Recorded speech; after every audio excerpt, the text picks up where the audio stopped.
새해 첫 안식일 성전을 찾으신 여러분 모두를 진심으로 환영합니다. 특별히 우리 박순덕 집사님 오늘도 함께 예배를 드리게 돼서 얼마나 반가운지 모르겠습니다. 진심으로 환영합니다. 우리 옆사람과 뜨겁게 오늘도 인사 나누고 시작할까요? 서로 안아주시고 또 손잡아 주시면서 하늘까지 함께 갑시다 라고 인사해 주시면 감사하겠습니다.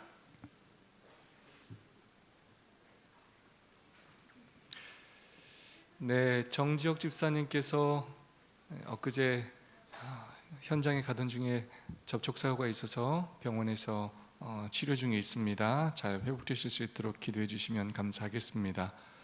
또 이병 장로님, 또 이명옥 집사님 지난주부터 몸이 안 좋으셨는데 아직도 좀 몸이 안 좋으셔서 걱정입니다. 잘 회복되실 수 있도록 간절히 기도해 주시기를 부탁드리겠습니다. 네, 2024년도 우리 첫 안식일입니다. 이런 TMI를 제안하고 있습니다. 다른 사람을 위해 문을 열어주세요. 이웃과 함께 음식을 나누어 드세요. 물건 옮기는 이들을 도와주세요. 네, 문을 열어주는 건 정말로 우리가 어디에 가든지 할 수 있는 아주 작은 봉사 중에 하나고, 특별히 이웃과 함께 음식을 나누어 드세요. 제가 새해 아침에 떡국 나누어 먹은 것만으로도 기분이 좋지 않습니까?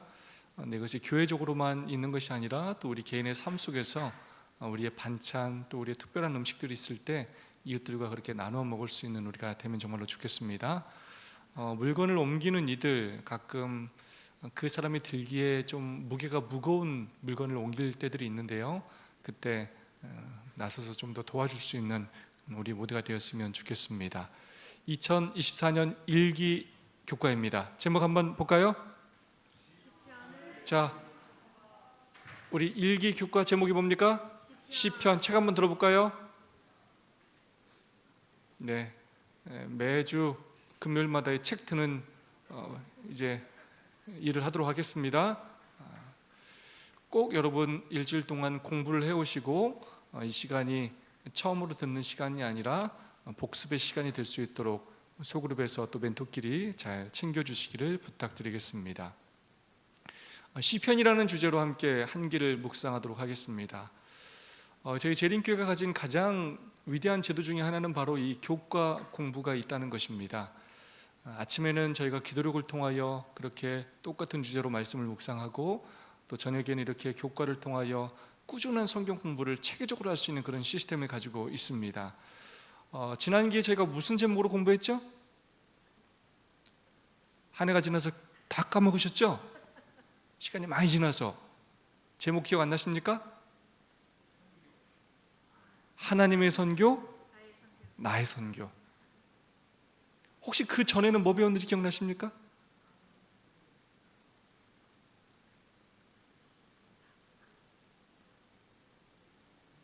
에베소서 기억나십니까? 네.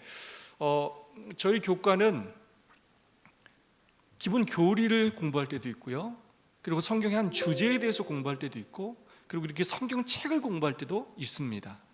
방금 전에는 하나님의 선교라는 이 선교에 관련된 주제를 배웠고, 그 전에는 저희가 또 에베소서라는 성경책을 배웠었습니다. 언제는 성경 해석학에 대해서 배웠고, 또 언제는 창세기에 대해서 배웠고, 또 언제는 교리에 관련된 그리스도의 이르기까지 자라남, 어떤 교리적인 부분에 대해서도 배우기도 하고, 그래서 다양한 주제를 공부하는데 이번에는 다시 한번 우리가 성경책을 그렇게 공부하는 시간이 되었습니다. 제1과는 시편을 읽는 방법이라는 내용입니다. 자, 기억신 말씀 함께 읽어볼까요? 또 이르시되 시작.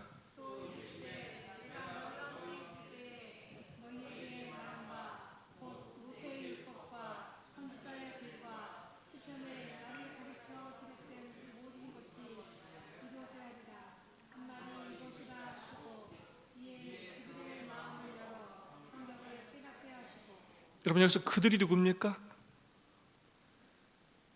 누가복음 24장이 누구에 대한 이야기죠?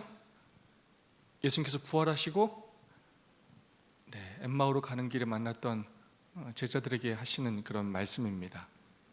근데 그때 예수님께서 절망하고 좌절했던 그 두 제자에게 결국 뭘 피셨다고요? 네, 성경을 깨닫게 하셨는데 그 성경을 앞에서 다른 말로 좀 표현하고 있습니다. 첫 번째 뭐요? 모세의 율법과, 두 번째 뭐요? 선지자의 글과, 세 번째 뭐요? 시편. 유대인들은 크게 이렇게 성경을, 구약 성경을 세 부분으로 나눠서 이야기합니다. 그래서 모세의 글, 선지자의 글, 그 다음에 시편. 때로는 두 가지로 얘기하고 모세와 선지자의 글, 때로는 세 가지로 모세와 선지자의 글과 시편. 이건 다 뭘 의미한다고요? 성경. 그 당시에는 성경이 구약 성경밖에 없었기 때문에 성경을 의미하는 것입니다. 근데 굉장히 중요한 표현이 나와요. 이 성경이 누구에 대하여 기록된 것이라고요? 네. 나를 위하여, 나에 대하여 기록된 것이라는 것입니다. 그리고 기록된 그 모든 것이 어떻게 되어야 한다고요? 이루어져야 한다는 것입니다. 그렇게 하시면서 성경을 그들에게 깨닫게 하셨다는 것입니다. 왜냐? 이 성경을 통하여, 이미 구약 성경을 통하여 예수님께서 십자가에 달려 돌아가실 것과 또 뭐 할 것까지 예언되어 있는데, 부활하실 것까지 예언되어 있음에도 불구하고 그들이 그 사실을 깨닫지 못하고 좌절하고 절망하였기에 예수님께서는 다른 어떤 이적을 통하여 그들에게 용기를 주신 것이 아니라 성경 말씀을 펴서 그 성경에 있는 예언들을 가르치심으로 그들의 마음을 회복시키시고 다시금 예수님의 제자로 사역을 하도록 만드셨다는 것입니다. 그런데 오늘 우리가 이 주의 깊게 살펴봐야 할 내용은 이 시편이 또한 뭐라고요? 성경이라는 거예요. 우리한테 너무나 당연한 일인 것 같지만 이 성경이 얼마나 중요한, 이 시편이 얼마나 중요한 성경인지를 우리에게 말하고 있고, 이 시편 또한 누구에 대하여 기록하고 있다고요? 예수 그리스도에 대하여 기록한 책이라는 것입니다.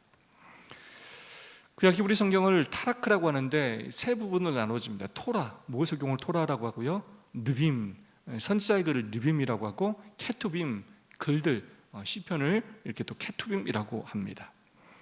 아니, 일과 제목이 어떻게 읽는 방법인, 시편을 읽는 방법인데 그냥 읽으면 되는 거 아닙니까? 이것도 읽는 방법이 있습니까? 무슨 말입니까? 네, 시편이 어떤 책인지 그 책에 대하여, 또 저자에 대하여, 배경에 대하여 올바로 이해할 때 이것들을 더 그 깊은 의미를 깨달을 수 있기 때문에 그 읽는 방법에 대하여 소개하고 있습니다. 자, 우리가 먼저 기억해야 될 건 시편이라는 이 책의 제목처럼 시편은 시입니다. 노래와 기도입니다. 찬양과 기도입니다. 시편은 오랜 세월 동안 유대인과 기독교인 모두에게 기도서였고 찬송가였다는 것입니다. 성령의 영감을 통하여 기록된 그 저자들의 간절한 그런 기도가 시편이고, 또 그들이 감사해서 부른 그 찬양들이 또한 시편이라는 것입니다. 그러므로 단순히 그냥 시로 읽고 끝나는 것이 아니라 그들의 하나님을 향한 그 마음을 이해해야 한다는 것입니다. 두 번째로 시편은 성경이라는 것입니다. 단순히 시로서 그냥 은혜 받고 끝나는 그런 내용이 아니라 시편에서도 하나님은 당신의 종들과 성령을 통해서 여전히 우리에게 교훈하시고 말씀하시면서 우리에게 생명의 양식, 꼴을 먹여 주신다는 것입니다. 좋은 말만 있는 것이 아닙니다. 때로는 특수한 상황과 연약한 마음을 우리 잘 이해해야 하고 그곳에 담긴 또 하나님의 뜻을 깨달아 알아야 한다는 것입니다. 이를 써줍니다. 고대 이스라엘의 예배에 나타난 시편. 이스라엘 백성들의 7대 절기, 유월절, 무교절, 요제절, 오순절, 나팔절, 대속제일, 초막절, 그 중에 3대 절기를 유월절, 오순절, 초막절이라고 하는데요, 특별히 이 절기 때 이스라엘 백성들이 성전에 올라가는 노래를 부르면서 그렇게 예루살렘을 향하여 갔습니다. 그것이 바로 시편 120편부터 134편의 내용입니다. 특별히 이 시편은 제목처럼 예배에 아주 자주 사용되었습니다. 시편 113편부터 118절까지는 유월절 식사 때 사용되었고, 145편부터 150편은 회당에서 매일마다 그 시편들이 불려지면서 찬송으로 사용되어졌다는 것입니다. 교과 11페이지에 있는 말씀입니다. 예수님은 시편 22편의 말씀으로 기도하셨다. 시편은 초기 교회 생활에서도 중요한 역할을 했다. 네, 예수님도 이 땅에 오셔서 시편을 많이 인용하셨고 시편으로 기도도 하셨습니다. 또 초기 교회 생활에서도 시편은 예수님 때와 같이 아주 중요한 역할들을 해 왔다는 것입니다. 예수님께서는 성경을 정말로 많이 암송하셨는데 신명기는 말할 것도 없고 특별히 시편을 또 자주 그렇게 인용하셨습니다. 교훈의 말씀입니다. 하나님을 찬양하는 것을 주요 목적으로 기록된 시편은 예배에서 활용되며 성전에서 어떻게 경배해야 하는지를 알려주는 신앙생활의 필수적인 요소였다. 어쩌면 우리가 지금 부르는 모든 찬양들, 그게 구약시대로 말하자면 이게 다 시편인 것입니다. 거기에 때로는 개인의 간증, 또 기도, 그 모든 것들이 기쁠 때, 슬플 때, 외로울 때 그 모든 개인의 하나님을 향한 마음들이 담겨져서 그걸 함께 하나님께 영광을 돌렸고 성도들이 함께 위로받고 격려받고 영적인 힘을 얻는 도구로 그렇게 사용되어졌다는 것입니다. 그래서 시편은 찬양이고 기도인데 이것은 신앙생활에서는 없어서는 안 될 너무나 중요한 내용이라는 것입니다. 후저 선지자에 있는 말씀입니다. 다윗이 성소봉사를 위해 시편을 만듦. 다윗은 그의 능력이 미치는 온갖 방법으로 이 감명을 깊게 하고자 노력하였다. 노래 부르는 것을 종교적 예배의 필수적 부분으로 삼았고 다윗은 시편을 만들어 성소봉사에서 제사장들이 사용할 수 있게 했을 뿐 아니라 백성들이 연중 절기에 성소를 향하여 여행할 때 역시 부를 수 있게 하였다. 이같이 애쓴 가마는 멀리까지 미쳤고 온 나라를 우상 숭배에서 해방시키는 결과를 가져왔다. 네, 여러분 다윗이 특별히 어떤 악기를 잘 다루었습니까?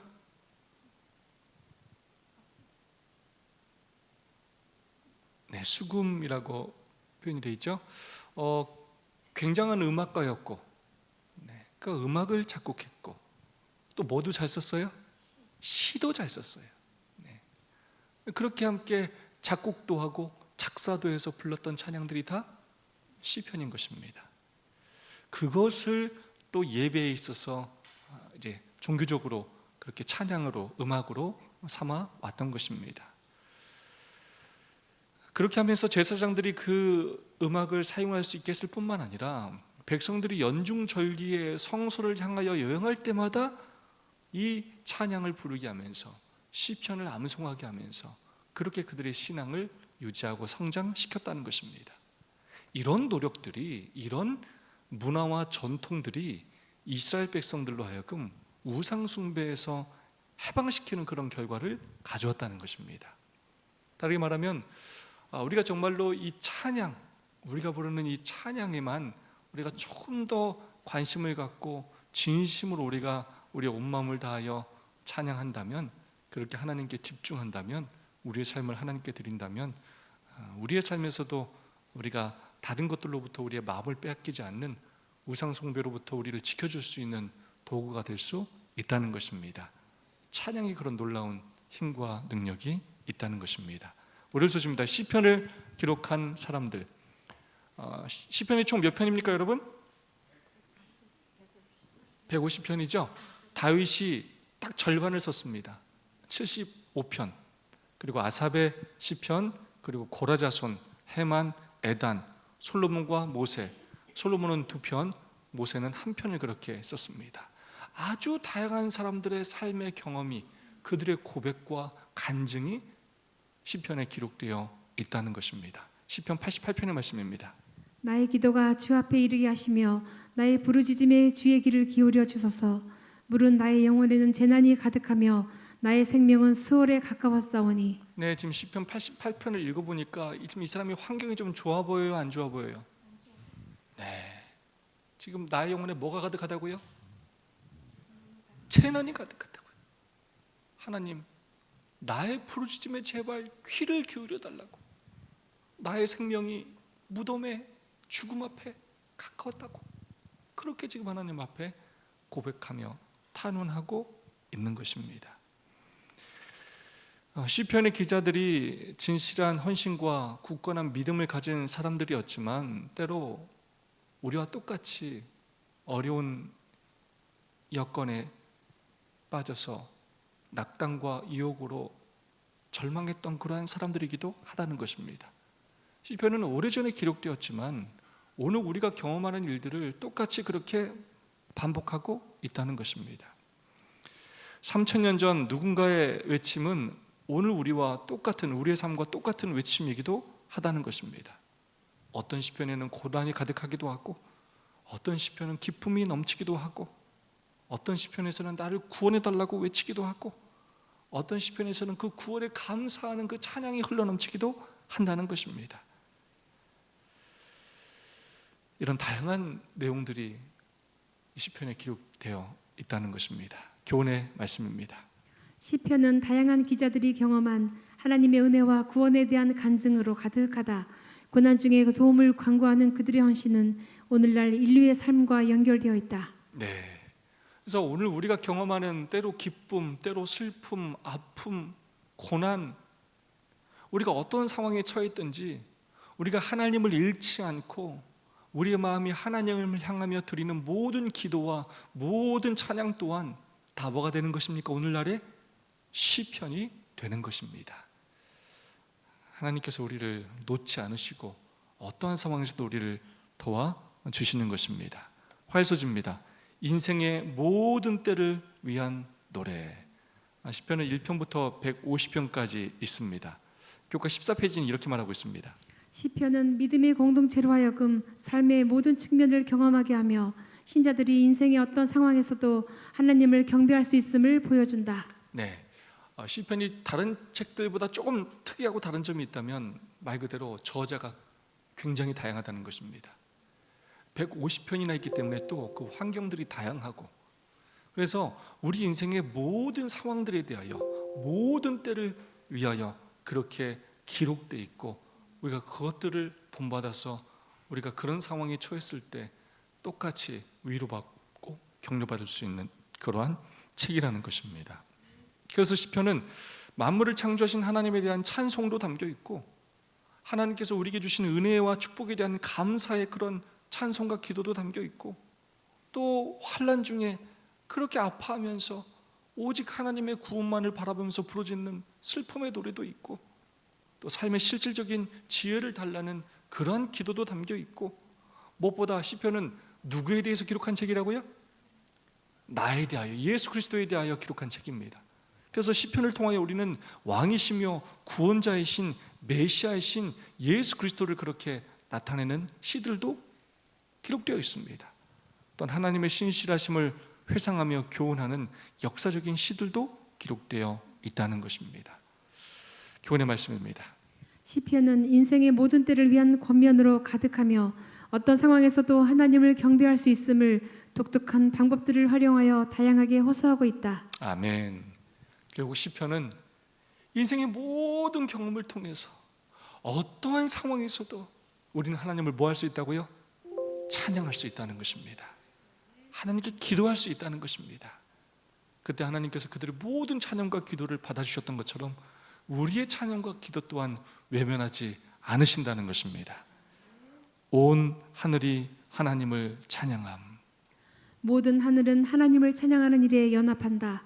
우리가 지금 천사들의 노래를 배워서 빛나는 그들의 대열에 속할 때 그 노래를 부를 수 있게 하자. 우리는 시편 기자처럼 말하도록 하자. 나의 생전에 여호와를 찬양하며 나의 평생에 내 하나님을 찬송하리로다. 하나님이여 민족들로 주를 찬송케 하시며 모든 민족으로 주를 찬송케 하소서. 아멘. 그래서 사도행전이 우리를 통하여 마지막 시대까지 여전히 기록되어야 할 뿐만 아니라 우리의 시편 또한 150편으로 끝나는 것이 아니라 계속해서 기록되어져야 하는 것입니다. 어쩌면 여러분들이 지금 쓰는 그 말씀 묵상 노트가 여러분의 시편이 될 수 있습니다. 그곳에 여러분의 감사의 그런 경험들을 적으시고요, 또 기도의 제목들을 여러분이 적으시고, 그렇게 여러분만의 그런 찬송과 기도의 책으로 꾸며가시기 바랍니다. 그리고 여러분의 자녀들에게 가보로 잘 넘겨주시기 바랍니다. 소유소지입니다. 영감 받은 기도. 자, 시편은 찬송 시일뿐만 아니라 또 뭐라고요? 기도라는 것입니다. 시편 5편 2절 말씀입니다. 나의 왕 나의 하나님이여 나의 부르짖는 소리를 들으소서. 내가 주께 기도하나이다. 네, 나의 왕, 나의 하나님이여 하면서 하나님을 간절히 그렇게 붙들고 부르짖고 하나님을 의지하는 그러한 내용이 담겨 있습니다. 84편 3절입니다. 나의 왕 나의 하나님 만군의 여호와여 주의 제단에서 참새도 제 집을 얻고 제비도 새끼 둘 보금자리를 얻었나이다. 네, 하나님을 왕으로 그렇게 여기면서 하나님께 도우심을 구하는 그런 내용들로 가득 차 있다는 것입니다. 나의 말에 귀를 기울여 달라고, 나의 기도를 들어달라고, 나를 좀 봐달라고, 내 기도에 좀 응답해 달라고, 나를 좀 구원해 달라고, 그렇게 하나님께 울부짖고 그분을 붙드는 그런 기도들로 가득하다는 것입니다. 하나님을 향한 간절한 바램과 소원이 담긴 기도들로 가득하다는 것입니다. 로마서 8장 26절의 말씀입니다. 이와 같이 성령도 우리의 연약함을 도우시나니 우리는 마땅히 기도할 바를 알지 못하나 오직 성령이 말할 수 없는 탄식으로 우리를 위하여 친히 간구하시느니라. 마음을 살피시는 이가 성령의 생각을 아시나니 이는 성령이 하나님의 뜻대로 성도를 위하여 간구하심이니라. 아멘. 어쩌면 시편이 그렇게 기록되었다는 것입니다. 때로 우리는 너무 절망스럽고 고통스러워서 여러분 기도가 나오지 않을 때 있지 않습니까? 찬송이 나오지 않을 때 있지 않습니까? 하지만 성령께서 정말로 역사하셔서 말할 수 없는 탄식으로 우리를 위하여 간구하시면서 우리 마음을 어루만져 주심으로 성령이 하나님의 뜻대로 성도를 위하여 간구하심으로 그렇게 시편의 저자들이 자신의 마음들을 그렇게 적어서 하나님께 아뢰었고 오늘 우리에게 또한 교훈과 감동을 준다고 생각합니다. 아무쪼록 우리도 어떤 어렵고 힘든 상황이 된다 할지라도 그렇게 하나님께 우리의 마음들을 토로하고 또한 성령님께서 나를 통하여 역사하셔서 그렇게 하나님의 뜻대로 간구할 수 있도록 우리의 마음을 내어드리는 우리 모두가 되었으면 좋겠습니다. 그래 우리의 모든 삶이 찬양과 또 감사로 또 기도로 그렇게 넘쳐흐르기를 소망합니다. 예수님은 시편 110편 1절을 이 땅에 오셔서 직접 그렇게 인용하셨습니다. 시편에 다윗이 친히 말하였으되 주께서 내 주께 이르시되 내가 내 원수를 내 발등상으로 삼을 때까지 내 우편에 앉으리라 하셨도다 하였느니라. 네, 예수님께서도 이 땅에서 시편을 정말 많이 인용하셨고 기도로도 많이 사용하셨을 것이고 찬송으로도 정말 많이 사용하셨을 것입니다. 교훈의 말씀입니다. 시편의 내용은 기도와 찬양을 담고 있지만 그것은 우리를 위해 친히 간구하시는 성령의 감동하심을 통해 주신 하나님의 말씀이며 영감 많은 기도이다. 그냥 개인이 개인의 그냥 감정대로 속상해서 그냥 이렇게 지은 글들이 아니라는 것입니다.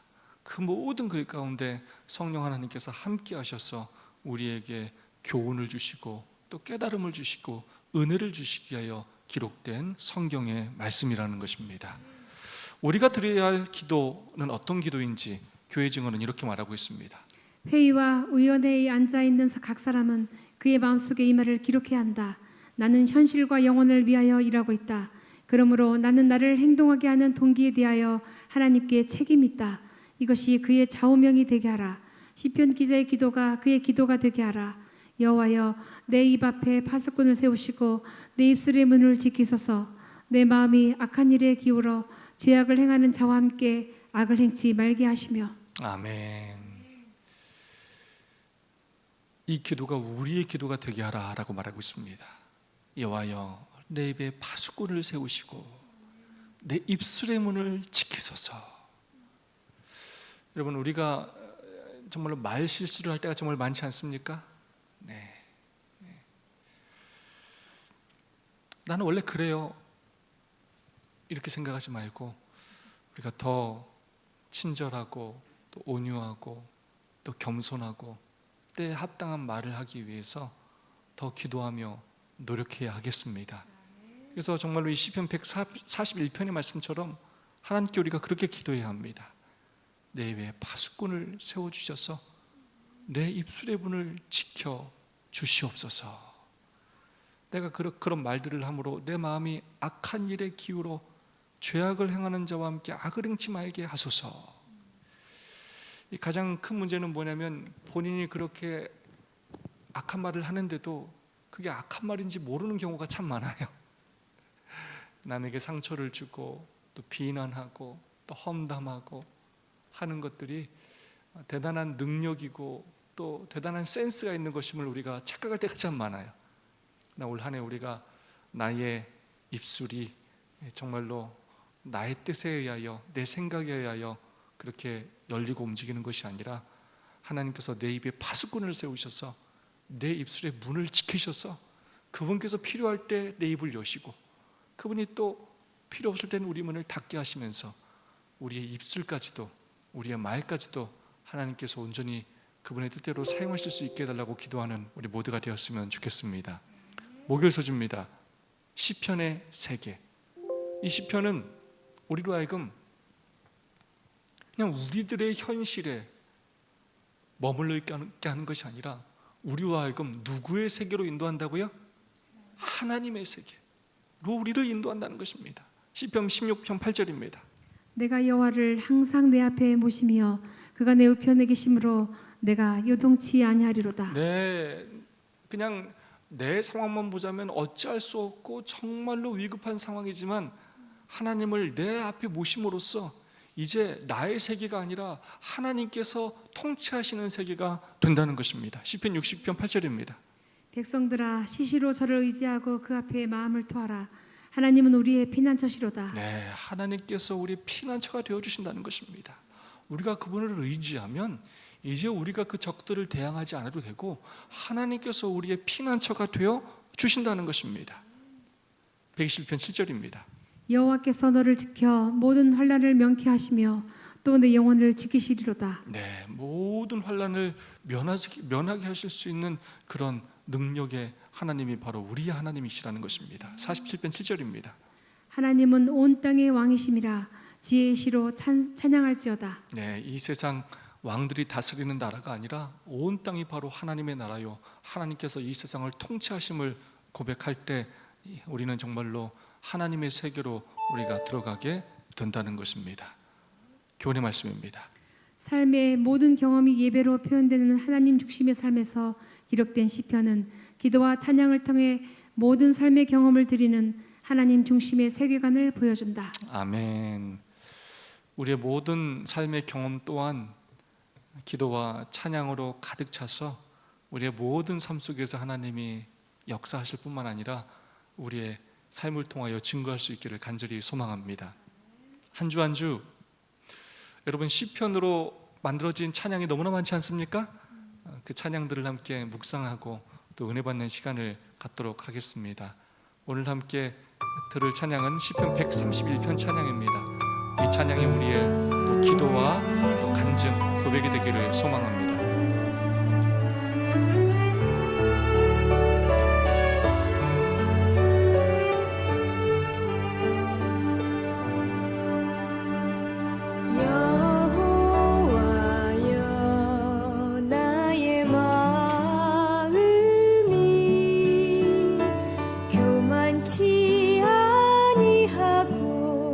내 눈이 높지 아니하오며 내가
마음이 교만하지 않고 또 헛된 것을 구하지 않고 오직 하나님이 영원 바라는 올 한 해가 되기를 소망합니다.